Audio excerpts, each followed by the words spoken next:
आणि आता आपण बातम्या सविस्तर बघूयात। नाशकात ठाकरे गटाच्या कार्यालयावर हातोडा चालवण्यात आला आहे। वसंत गीतेंच्या कार्यालयावर अतिक्रमण विभागाने कारवाई केलेली आहे। वसंत गीते नाशिकमधील ठाकरे गटाचे माजी आमदार आहेत। नाशिक पोलिसांचा मोठा फौज फाटा मुंबई नाका परिसरात तैनात करण्यात आला होता। सूडबुद्धीने कारवाई होत असल्याचा त्यानंतर समर्थकांचा आरोप आहे। वसंत गीते यांच्या समर्थकांचा आरोप आहे, सूडबुद्धीने कारवाई केली जाते।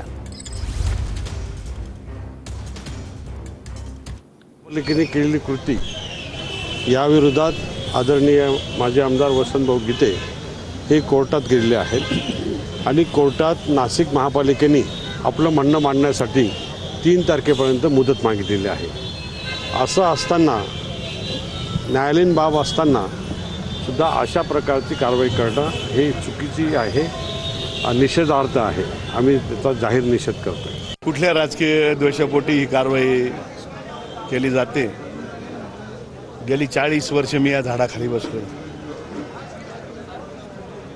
आणि फक्त राजकीय द्वेष, फक्त देश जे बाळासाहेबांचं नाव घेऊन राजकारण करतायत, दिघे साहेबांचं घेऊन राजकारण करतायत। एका महिला आमदारांनी कुठल्या हट्टापर्यंत गेलं पाहिजे ही जनता बघते। लोकसभेची जी झळ बसलेली आहे ती यांना जाळल्याशिवाय राहणार नाही।